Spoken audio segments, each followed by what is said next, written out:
A paz do Senhor, meus queridos irmãos. Estamos agradecidos a Deus porque nos dá vitória por nosso Senhor Jesus Cristo. Quero agradecer aos irmãos que oraram por nós. Tivemos ali alguns dias na cidade de Imperatriz, no Maranhão, e pudemos ver coisas especiais da parte de Deus. Imperatriz é uma cidade relativamente pequena aqui para nós, mas lá no Maranhão é uma cidade grande, a segunda maior cidade daquele estado, é um dos estados mais pobres da nossa federação. Não obstante, encontramos uma igreja ali rica e abençoada. Uma cidade com 250 mil habitantes e a Igreja Assembleia de Deus tem 35 mil membros. Então, a igreja ali possui rádio, a televisão, canal aberto, e é um trabalho muito maravilhoso. São 850 grupos familiares que se reúnem todas as segundas-feiras para evangelizar aquela cidade. Então, nós vimos coisas especiais da parte de Deus. Foi muito bom estarmos desfrutando daquele momento tão especial. Quero convidá-los para o texto da palavra de Deus, Colossenses, capítulo de número 2, e versículos de número 13 até o versículo de número 15. Quando a igreja adorava a Deus cantando este hino, veio ao meu coração esta palavra. Colossenses, capítulo de número 2, versículos de 13 a 15. E quando vós estáveis mortos nos pecados e na incircuncisão da vossa carne, vos vivificou juntamente com ele, perdoando-vos todas as ofensas, e havendo riscado a cédula que era contra nós, nas suas ordenanças, a qual de alguma maneira nos era contrária, e atirou do meio de nós, cravando-a na cruz. E despojando os principados e potestades, os expôs publicamente e deles triunfou em si mesmo. Meus queridos irmãos, a razão de estarmos aqui nesta noite, a razão de podermos adorar a Deus, não é mérito meu, não é mérito seu, não é mérito do pastor, nem é mérito da nossa igreja. A razão de estarmos aqui é exclusivamente mérito de Cristo alcançado no Calvário. E quando nós, aleluia, glórias ao nome do Senhor, e quando nós olhamos para o plano de Deus, Deus estabeleceu um plano de salvação. E a minha condição, o meu estado e o seu estado era de morto. A Bíblia diz que nós estávamos mortos. Esta era a nossa condição. E a razão da nossa morte, a causa precípua da nossa morte é o pecado. O pecado nos levou à morte. E ao estado que nós nos encontrávamos, era a condição que nós vivíamos, era o destino que nós tínhamos, era a morte. Quando Deus, após criar todas as coisas, depois de restaurar esta terra, estabelecendo ali já o segundo Éden, e Deus estabelece agora um homem para poder cuidar desta terra, para poder cultivar esta terra. E este homem, todos os dias, a Bíblia diz que pela viração da tarde, todos os dias, ele falava com Deus, ele conversava com Deus. E como é que foi o seu dia hoje, Adão? Permita-me parafrasear o que não está escrito. O meu dia foi maravilhoso, estive aqui nas montanhas e coloquei nome em algumas aves, e depois de lá fui até o fundo do mar e coloquei nome em alguns peixes. E o homem podia saltar da montanha até o fundo do mar, que ele não morria, porque não havia morte, não havia condição de morrer. O homem podia cortar-se e não morria, porque não havia pecado e não havia morte. A razão da morte é o pecado. Obviamente, Satanás, o inimigo, o arqui-inimigo de Deus, ele não podia atingir a Deus. Ele não pode atingir a Deus. Mas eu vou fazer o seguinte, eu vou atingir a obra-prima da criação de Deus. Eu vou pegar a obra-prima, o que Deus criou, a coroa da criação de Deus, e vou atingir isto. E a Bíblia diz que Satanás, ele atingiu o homem que Deus havia criado. A Bíblia diz que, na verdade, a mulher foi enganada, mas o homem não, o homem transgrediu. A Bíblia diz: a mulher foi enganada, mas o homem caiu em transgressão. E essa transgressão levou à morte.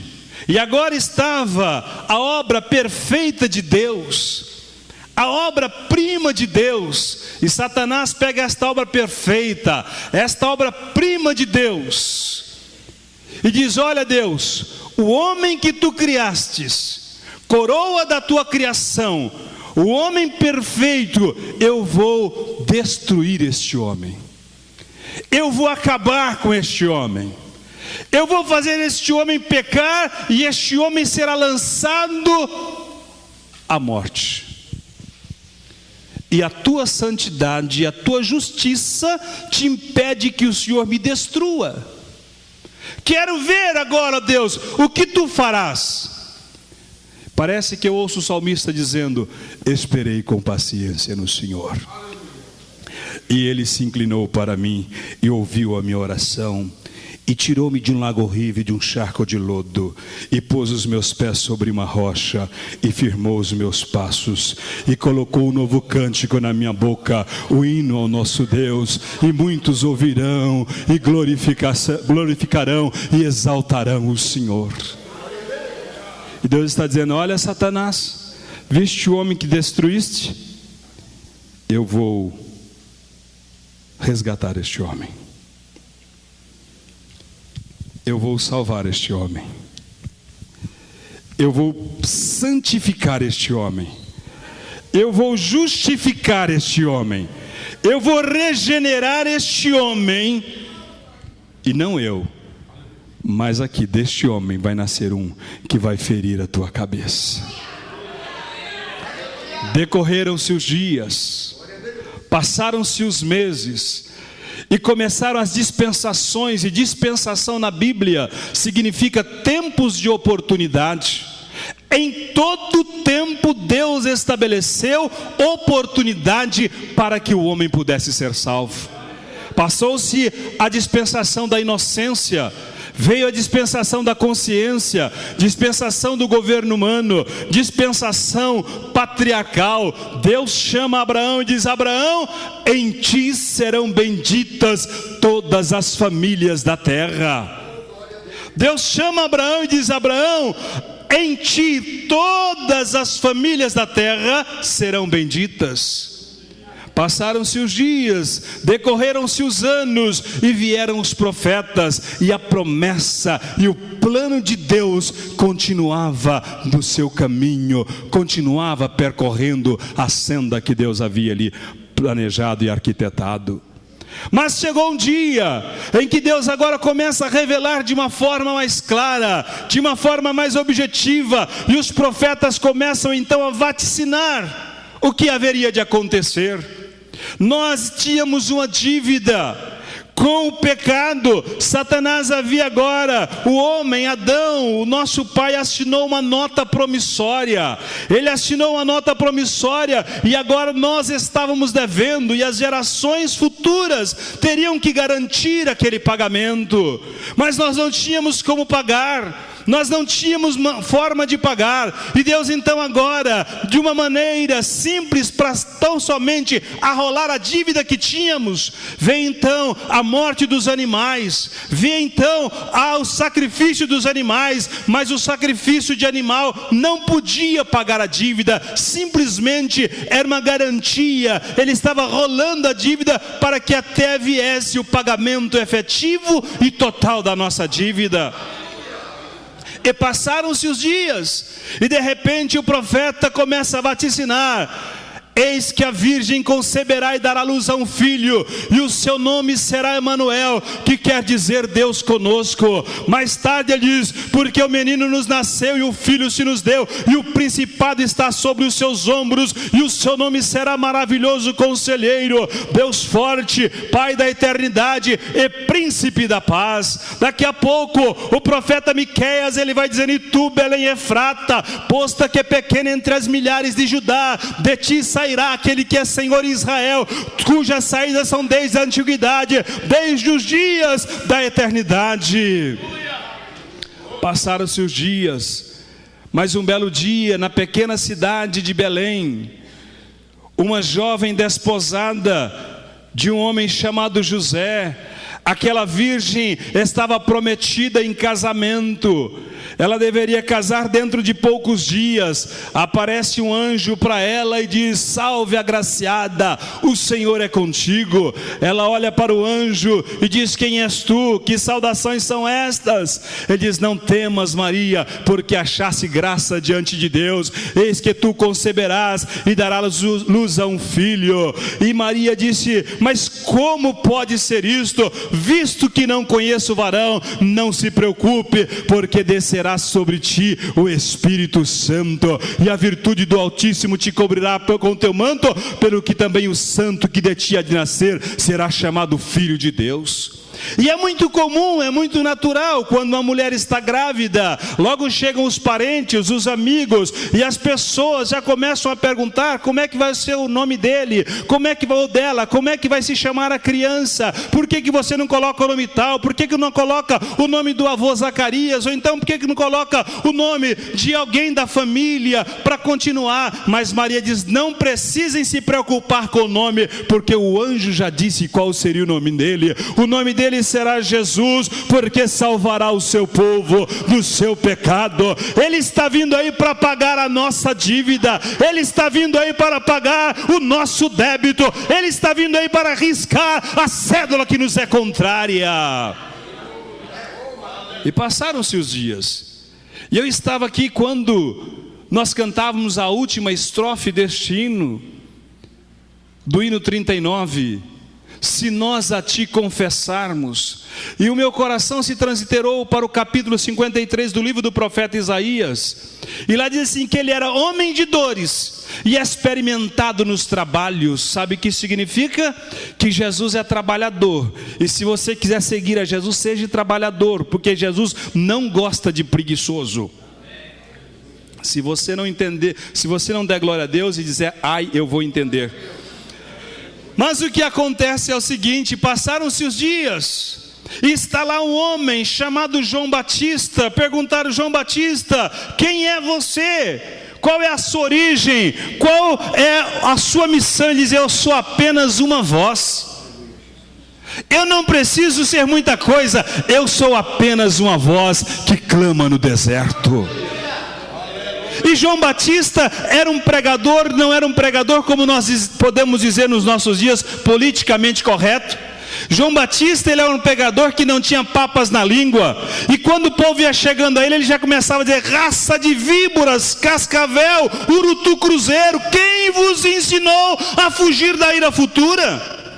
Eis que o machado está colocado na raiz da árvore, toda árvore que não der fruto será cortada e lançada no fogo. E alguém perguntava: João Batista, você é o Messias? Não, eu não sou o Messias. Mas então por que é que você batiza? Eu batizo que quando vocês vêm a mim e dizem que querem mudar de vida, quando vocês vêm a mim e dizem que querem ter uma vida diferente, uma vida nova, que vocês querem ter uma vida de reconciliação, então eu vos batizo para arrependimento. Mas aquele que vem após mim é mais poderoso do que eu não sou digno de exaltar as suas alpáricas. Ele vos batizará com o Espírito Santo e com fogo. Louvado seja o glorioso nome de Jesus Cristo. E aquele pregador todos os dias, insistentemente, ele pregava todos os dias. Ele estava lá de manhã, tarde, e no final da tarde ele estava pregando. E todos os dias ele pregava, e a mensagem de João Batista era arrependimento, era uma mensagem de arrependimento. Não era uma mensagem para que você pudesse melhorar, mas assim, arrependei-vos, esta era a mensagem. O homem precisa arrepender-se, existe uma dívida, precisa ser paga. Mais um belo dia, era mais um dia na vida do pregador, sol escaldante, João Batista estava pregando, e de repente ele para a multidão: ei, olhem para cá, preste atenção. O que foi, João?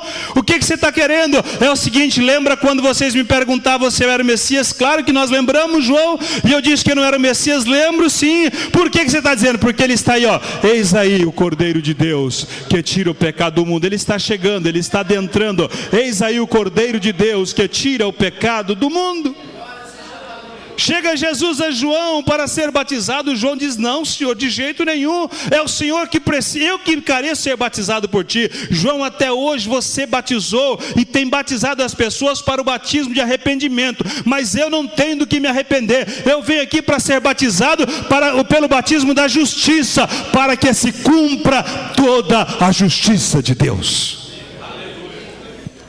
E Jesus inicia então o seu ministério, e começa a pregar, e começa a ensinar, e começa a fazer maravilhas e prodígios, e as pessoas ficam impactadas com isso, as pessoas ficam ali observando isso, e uns seguem. E Jesus sempre tinha com ele 4 multidões. Jesus tinha as multidões que o seguiam porque sabia que ele multiplicava o pão, e as pessoas que tinham necessidade de uma multiplicação de pão, que queriam algum bem material, então seguiam a Jesus por causa do bem material. Mas tinha uma outra multidão também que seguia Jesus, e eles seguiam a Jesus porque sabia que Jesus curava os enfermos, e eles tinham a necessidade de uma cura física, então eles seguiam a Jesus. E tinha uma outra multidão que também seguia Jesus para ver se pudesse, quem sabe, pegá-lo em alguma falha, mas para estarem ali criticando, zombando de Jesus, estavam ali de alguma maneira querendo de alguma forma atrapalhar a Jesus. E estas multidões também continuam aqui na igreja. Falo para alguns deles, mas acontece que tinha uma 4ª multidão que seguia Jesus porque o amava, que seguia Jesus porque sabia que ele tinha palavras, que seguia Jesus porque tinha esperança da vida eterna e sabia que só Jesus poderia fazer isso. Um dia Jesus deu um discurso tão difícil, tão apertado, que todas aquelas multidões foram embora. Ele virou para os discípulos e disse: e vocês não querem ir embora também? E os discípulos disseram: para onde iremos nós, Senhor? Pois só tu tens palavra de vida eterna. Louvado seja o nome do Senhor. Eu sei que existem pessoas aqui que quem sabe vieram nesta noite porque precisam de um pedaço de pão, ou quem sabe vieram nesta noite porque precisam então de uma cura do corpo físico, ou quem sabe vieram aqui nesta noite porque estão necessitados, quem sabe, de ver alguma falha em Jesus, na igreja, nos pastores. Quem sabe os nossos internautas ou alguém que está nos ouvindo pela rádio estão nessa expectativa. Mas eu tenho certeza também que existem pessoas nesta noite que estão aqui ouvindo este culto, que estão presentes nesta reunião porque sabe que vieram ao lugar certo, ao lugar onde tem palavra de vida, ao lugar onde tem palavra de vida eterna, ao lugar onde tem batismo com o Espírito Santo, ao lugar onde tem dons espirituais, ao lugar onde a sua vida pode ser restaurada, não só no corpo, mas também na alma. E você poderá sair aqui nesta noite diferente, adorando a Deus e glorificando ao Senhor de tudo e de todos. Louvado seja o maravilhoso nome de Jesus Cristo. Mas era mais um dia no ministério de Jesus, e depois dele palmilhar as terras da Palestina, e por 3 anos e meio, e com seus discípulos, e ensinando, e falando a respeito do reino, e mostrando as beatitudes de Deus, e da glória e da graça, e do reino de Deus, e do reino dos céus. Então agora, Jesus um dia reúne os seus discípulos, sai ali por Jerusalém, atravessa o vale do Cedron, e chega até o monte das Oliveiras, reúne os seus discípulos e diz: ficai aqui e orai, para que não entreis em tentação. Talvez você não saiba porque nós temos que orar. O pastor Flausilino costuma dizer uma frase que eu gosto muito: nós não oramos porque temos costume de orar, nós oramos porque a oração funciona. Nós oramos, a Bíblia diz: orai para que não entreis em tentação, porque quando você não ora, você fica fraco, e quando você fica fraco, muitas vezes você começa a se desalinhar, começa a ir para lugares que não deveria ir, passar necessidade, não ter força para cantar. Às vezes uma palavra te enfraquece, às vezes um gesto te enfraquece, mas nesta noite eu quero que você olhe para Jesus, o autor e consumador da sua fé. Ele não tem sombra, nele não há variação, ele é o Senhor da sua vida e ele pode te fortalecer. Louvado seja o nome do Senhor. Olha para Jesus nesta noite. E acontece que Jesus estava ali com os seus discípulos, saiu cerca deles à distância de um tiro de pedra, e começou a orar, e começou agora a passar pelo momento mais crucial, mais difícil da sua vida terrena, porque Jesus, sendo rico, despojou-se de toda a sua glória. Ele não era pobre, ele fez-se de pobre. Algumas pessoas dizem: não, Jesus era pobrezinho, porque ele nasceu numa manjedoura. Ele não nasceu na manjedoura porque ele era pobre, ele nasceu na manjedoura porque não havia lugar para ele na hospedaria. Muitas vezes existem muitos corações que não tem lugar para Jesus. É por isso que Jesus, quando fez aquela grande festa, contou a parábola do grande banquete e convidou as pessoas, e essas pessoas tinham compromissos demais para estar naquela grande festa. Então Jesus disse: de pelos campos, e de pelos valados, e de pelos becos, e trazei os coxos, os aleijados, os cegos, os pobres, e forçai para que a minha casa se encha, porque a casa do Senhor sempre estará cheia, e há lugar para você na casa de Deus.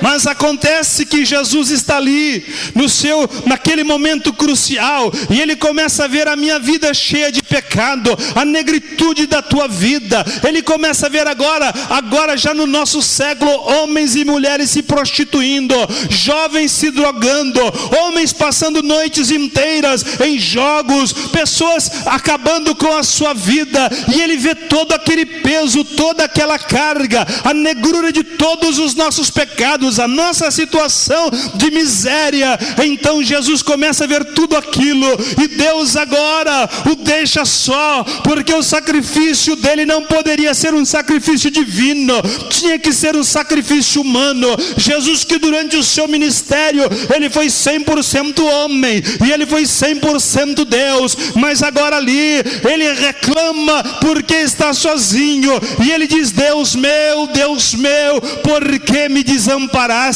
O próprio Deus vira as costas, porque os nossos pecados eram grandes, a negrura dos nossos pecados e a nossa situação era desprezível. Por isso que o escritor, o profeta diz: ele era desprezível, olhando nós para ele, beleza alguma víamos para o que desejássemos.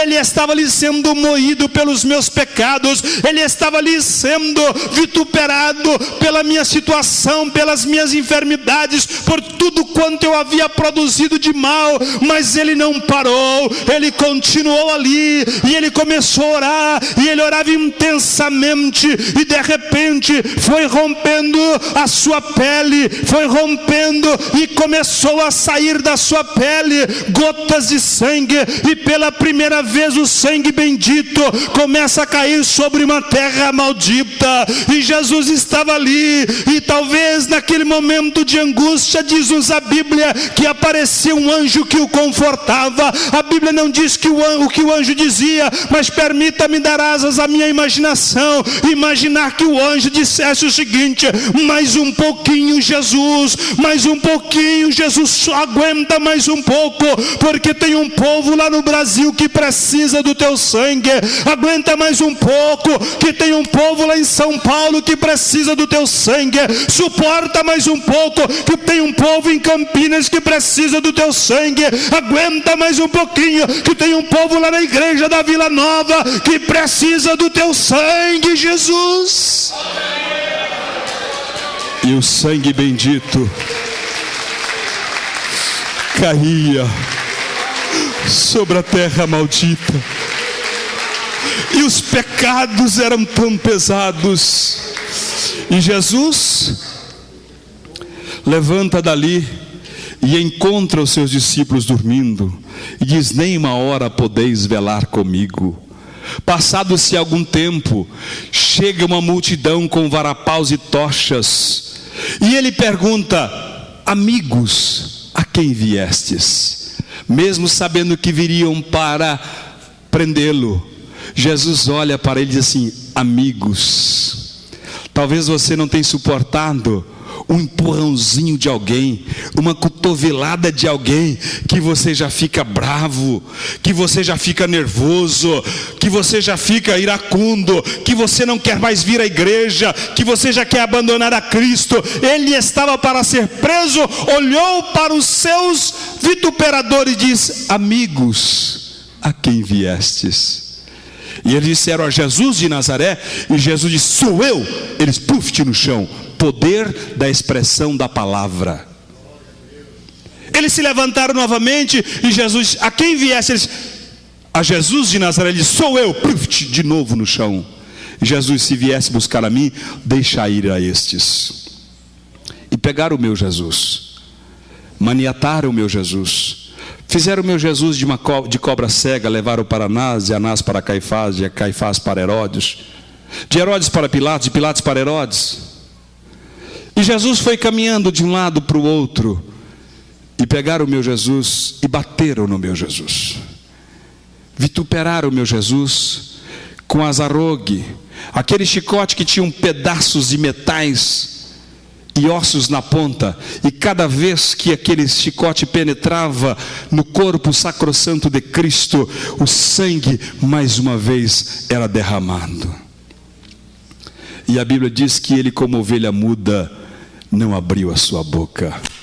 E como um cordeiro mudo diante dos seus tosqueadores, ele não abriu a sua boca. Sabe por quê? Para que hoje eu e você pudéssemos abrir as nossas bocas e dizer: glória a Jesus, aleluia, santo é o nome do Senhor, eu te adoro, eu te louvo. Diga alguma coisa para Jesus aí, diga algo belo para Ele, diga que você o adora, que você é agradecido pelo sacrifício do Calvário. Diga algo para Ele.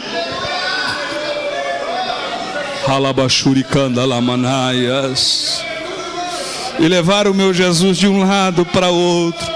Como se isso não bastasse, pegaram uma coroa de espinhos, que segundo o historiador Joséfo, os espinhos tinham 2,5 centímetros, e pegaram aquela coroa de espinho e colocaram na sua cabeça, e os espinhos entraram pela córnea, o bulbo, a massa cefálica, e mais uma vez o sangue bendito caindo sobre uma terra maldita, e Jesus ali calado. Jesus ali calado, e eu e você podemos dizer: glória a Deus, porque Ele não abriu a sua boca.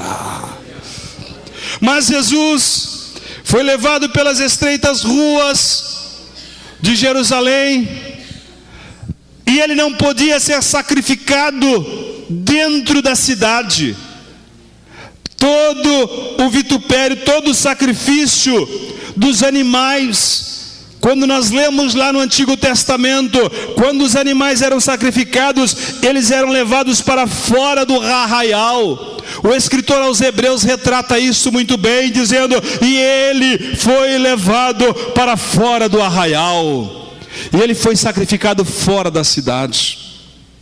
Mas nós tínhamos uma dívida, e a nossa expectativa, a nossa esperança era que essa dívida fosse paga. Mas e agora? O que é que vamos fazer? Como é que vai ser? Mas Jesus caminhava tranquilamente, Jesus ia muito tranquilo. Mas tranquilo, como que ele podia estar tranquilo e sofrendo? Porque ele sabia que ele veio para nos resgatar. Eu tenho uma missão a cumprir. E quando colocaram Jesus e pregaram os seus pés, pregaram as suas mãos ali no Calvário, e o sangue mais uma vez foi aspergido, e para verificar se ele estava morto, porque era costume de quando alguém havia sido crucificado, para verificar se estava morto, então quebravam as pernas, mas a Bíblia diz que nenhum dos seus ossos poderia ser quebrado.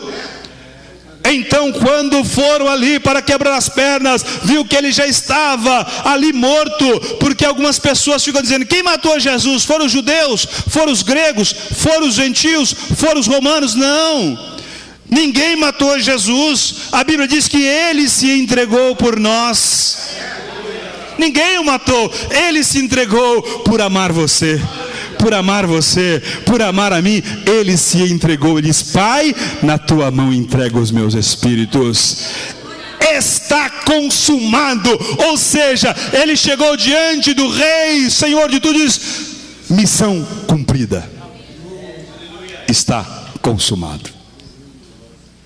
Furaram o seu lado e caiu o resto do sangue que tinha do seu lado. E quando acabou de cair o sangue, começou a sair água. E aquelas águas foram descendo pelas ruas de Jerusalém. Dali entraram por Samaria, Judeia, percorreram a Europa, a Ásia, entraram na América do Norte, chegaram por Belém do Pará, veio descendo por todo o Nordeste brasileiro, chegou aqui também e tem formado nesta noite o Rio da Vida. O Rio da Vida está aqui. Você pode entrar nesse rio que começou lá no Calvário, que iniciou lá no Calvário, mas está aqui nesta noite. Você pode mergulhar nesse rio, você pode se banhar nesse rio. Não entre só com os artelhos, ou com os joelhos, ou com os lombos, mas mergulhe no rio da graça de Deus que está aqui nesta noite. Alabashuri candenébias. Alamanabaxé. Tiraram o meu Jesus, envolveram no lençol e o colocaram numa sepultura. Jesus morreu e na sua morte ele vivificou alguns. A Bíblia diz: quando ele morreu e na morte dele, alguns ressuscitaram. Só ressuscitou. É interessante que quando Jesus estava aqui, muitas pessoas morreram também. Muitas pessoas morreram. Um certo dia Jesus chega no lugar, numa pequena aldeia, e naquela pequena aldeia encontra duas irmãs ali, Marta e Maria. E Jesus estava ali, e todos preocupados. E lá no Hades, que era o lugar, o mundo invisível dos mortos, o Hades estava dividido em duas partes. Havia um abismo no meio do Hades, que Hades, Sheol, inferno, um no grego, outro no latim, outro no hebraico, quer dizer a mesma coisa, lugar invisível dos mortos. Aqui estavam os santos que estavam esperando, que morreram crendo na promessa que ele viria. Do outro lado estavam aqueles que não creram na promessa que ele viria. Tem muitas pessoas que estão imaginando que vão ter oportunidade depois da morte. Não existe oportunidade depois da morte. A salvação está do lado de cada sepultura.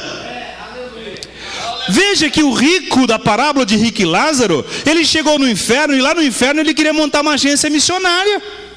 Ele chega no inferno e diz assim: ô pai Abraão, então vamos mandar que alguém avise meus irmãos. Queria montar uma agência missionária do inferno. Acabou. O tempo da oportunidade é no tempo de vida. Hoje é o seu dia. Hoje é o dia da sua oportunidade. Hoje é o dia de salvação. O Senhor tem promessa para você hoje.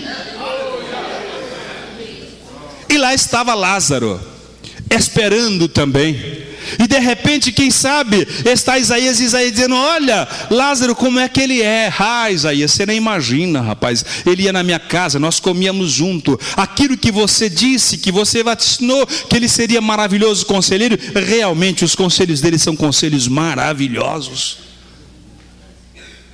E Jeremias, como é que ele era? Olha, você disse que ele seria o divino oleiro. Ele realmente veio para redimir e para reconstruir. E de repente eles estão ali conversando, e daqui a pouco escuta-se uma voz: Lázaro! Ei, fica quieto um pouquinho, para um pouquinho, Miqueias, não fala nada não, João Batista. O que foi? É a voz dele. Vocês me dão licença porque ele está me chamando. Lázaro, sai para fora! O que era aquilo? Era Jesus chamando Lázaro, saindo desse lugar onde ele encontrava-se. Por quê? Porque ele estava aguardando a promessa. Jesus agora, lá no Hades, a Bíblia diz: e raiou a luz no vale da sombra e da morte. Até então, Satanás possuía as chaves da morte e do inferno. Jesus desceu às partes mais baixas do inferno. Todo homem nascido de mulher até aquela data, exceto Enoque, que foi trasladado para não ver a morte, e Elias, que foi elevado ao céu no redemoinho, todos os homens estavam sobre a tutela da morte.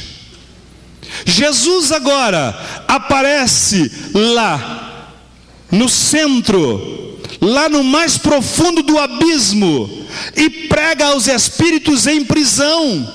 Ele não pregou para reconciliação, ele não pregou para que eles pudessem crer, não. Ele pregou como testemunho daquele que viria. Eu estou aqui para testemunhar o que todos esses disseram. Agora, Jesus aparece lá. Satanás tenta segurar Jesus no inferno, lança os cordéis da morte, lança os cordéis da impiedade, tenta prender a Jesus. A Bíblia não diz, mas eu estou dando asas aqui à minha imaginação, e dizendo o seguinte: ei, quem está entrando? Satanás agora preocupado porque alguém estava entrando ali no seu domínio. Quem está entrando no meu domínio? Com que autorização você está entrando no meu domínio? E eu parece que vejo Jesus levantando a mão, com os cravos marcados ali, e diz: eu sou Jesus de Nazaré, e eu entro aqui na autoridade do meu sangue. Aleluia! E Jesus vai até onde Satanás está. Diz a Bíblia que ele viria não para esmagar, mas para ferir a cabeça da serpente. Ele fere a cabeça da serpente, coloca o inferno de cabeça para o ar, vai lá, toma as chaves da morte e do inferno. Aleluia. Aleluia. E vai saber para onde? Para o Hades, onde estavam os santos do Antigo Testamento. E abre a primeira porta, e lá está Abel. O que você está fazendo aí, Abel? Eu estou esperando pelo sacrifício perfeito. Pode sair, Abel. Ele abre a segunda porta, e lá está Isaac. O que você está fazendo aí, Isaac? Eu estou esperando por aquele que foi o meu substituto. Ele vai lá e abre mais uma porta. O que você está fazendo aí, Abraão? Eu estou esperando por aquele que me chamou de amigo. Ele vai lá e abre mais uma porta. O que você está fazendo aí, Jeremias? Eu estou esperando pelo divino oleiro. Ele vai lá e abre mais uma porta, e lá está Isaías. O que você está fazendo aí, Isaías? Eu estou esperando pelo Messias que há de vir. Ele vai lá e abre mais uma porta, e lá está Davi. O que você está fazendo aí, Davi? Eu estou esperando pelo Senhor, que é o meu pastor, e nunca deixou nada me faltar. Ele vai e abre mais uma porta, e lá está Daniel. O que você está fazendo aí, Daniel? Eu estou esperando por aquele que esteve comigo lá na cova dos leões. Abre mais uma porta, está Sadraque, Mesaque, Abednego. O que vocês estão fazendo aí? Nós estamos esperando por aquele que esteve conosco na fornalha de fogo ardente. Ele vai lá e abre mais uma porta, e lá está Jó. O que você está fazendo aí, Jó? Eu parece, irmãos, eu tenho essa expectativa, que Jó não tinha mais que 1,5 metro. Expectativa minha, né? E Jó parece que ele sai assim, estufa o peito. Eu estou esperando pelo meu Redentor que vive, e que por fim se levantaria sobre esta terra, e os meus olhos o haveriam de ver. E eu estou vendo ele hoje, eu estou vendo ele hoje, eu estou vendo ele hoje, eu estou vendo ele hoje, eu estou vendo ele hoje, eu estou vendo ele aqui, eu estou vendo ele. Alamanabashurikan, alamanaias. Mas nós tínhamos uma dívida. Diz que nós tínhamos uma cédula que nos era contrária nas suas ordenanças. Ele pegou esta dívida que nós tínhamos, e ele pegou e a cravou na cruz, e diz: você não deve mais nada. A sua dívida foi paga. Como é que eu vou fazer para pagar? Você não tem como pagar, porque eu paguei, e o pagamento aqui foi graça. Graça é alguma coisa que você não tem como devolver. O pagamento aqui é graça sobre graça. Você não deve mais nada. E diz-nos o texto: e despojando-se dos principados e potestades, os expôs publicamente, e deles triunfou em si mesmo. Algumas pessoas dizem: Jesus morreu e na hora da sua morte teve um eclipse. Eclipse coisa nenhuma. Que eclipse? Ali era Jesus pegando o inferno e expondo o inferno publicamente e triunfando sobre ele. Era Jesus pegando toda a negritude das trevas e expondo publicamente, diz o texto, e dele se triunfou em si mesmo. E hoje eu e você não devemos mais nada. O preço foi pago. Você é livre. É mentira do diabo que para você não tem mais jeito. É mentira de Satanás que para você não tem mais solução. Ele continua libertando. Ele continua salvando. Sabe por quê? Porque o preço foi pago uma vez por todas. Certo dia, para finalizar, Deus chamou Moisés e disse: Moisés, reúne todos os filhos de Israel. Depois de ter lançado 9 das pragas, diz: reúne todos os filhos de Israel. E diz para eles pegarem o cordeiro de 1 ano. E esse cordeiro de 1 ano, matar este animal. E pegar o sangue desse animal e aspergir sobre as vergas e sobre os umbrais das portas. Porque há de ser que o anjo da morte vai passar sobre a terra do Egito. E todos os primogênitos do Egito vão morrer, desde do animal do campo até a casa de Faraó. Todo primogênito vai morrer. Mas aonde tiver a marca do sangue, não vai acontecer nada. E assim fizeram os filhos de Israel. E no dia 14 do mês de Nisã, o anjo da morte passou sobre a terra do Egito, e todo o primogênito do Egito morreu. E na casa dos egípcios havia tristeza, havia lágrimas, havia choro, havia angústia. Mas na casa dos hebreus havia alegria, havia conforto, havia segurança. E sabe por quê? Por causa do sangue que estava ali, nos umbrais da porta. E eu quero dizer para você, meu amigo, meu rádio ouvinte, meu internauta, irmãos que estão aqui: se o diabo, ou melhor, se o anjo da morte respeitou o sangue de um animal inocente, quanto mais o diabo tem que respeitar o sangue de Jesus que está aspergido sobre as nossas vidas. Quanto mais o diabo tem que respeitar o sangue de Jesus que está aspergido sobre a sua vida. Levante a sua mão e adore a Deus, glorifique a Deus, porque o sangue de Cristo está aspergido sobre a sua vida. Nós cantamos aqui nesta noite: sim, neste sangue lavado, mais alvo que a neve serei. Aleluia. Certo dia, chegaram para o grande, diz-nos a biografia, do grande reformador Martinho Lutero. Chegaram para ele no sonho. Diz que Satanás aparece a ele e diz assim: Lutero, não adianta esse trabalho seu aí de reforma. Você cometeu inúmeros pecados. A sua ficha de pecado é muito grande. Ele diz: olha aqui, ó, eu trouxe a relação dos teus pecados. Olha, você fez isso, você fez isso, você fez isso, você fez isso, você fez isso, você fez mais aquilo, você fez isso, você fez aquilo. Vamos ficar em pé. E quando Lutero diz: tem mais isso aqui, ó, tem mais isso, completa a lista, completa aí, que foi colocando. E tem mais? Não, são todos esses. Aí diz que Lutero pegou a sua caneta, a sua pena, e molhou no tinteiro vermelho e escreveu em letras garrafais: se andarmos na luz, como Ele na luz está, temos comunhão uns com os outros, e o sangue de Jesus Cristo, seu Filho, nos purifica de todo o pecado. É o sangue de Jesus que purifica.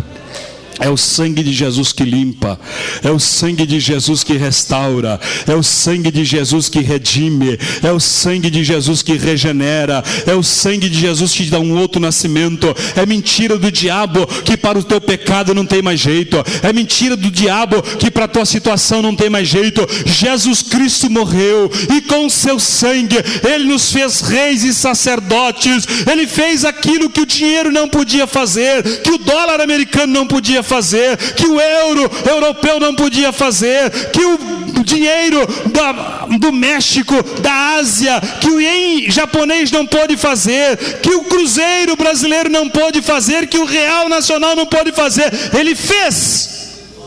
Ele comprou você para Deus. Ele me comprou para Deus. E eu quero que você feche os teus olhos agora e deixe a sua cabeça cair sobre o pescoço e adore a Deus. Muito cansado estou, mas procuro o Senhor. Ele é a voz que eu almejo ouvir. Na gloriosa manhã ou à noite a dormir, haverá paz no vale pra mim. A graça maravilhosa de nosso Senhor Jesus Cristo, o amor de Deus, o nosso Pai, e a comunhão do Espírito Santo sejam abundantes em cada vida. Digamos todos amém. Dê um abraço gostoso no seu irmão. Celebre Jesus Cristo, celebre a vida, celebre o Espírito Santo, celebre o derramar do poder de Deus.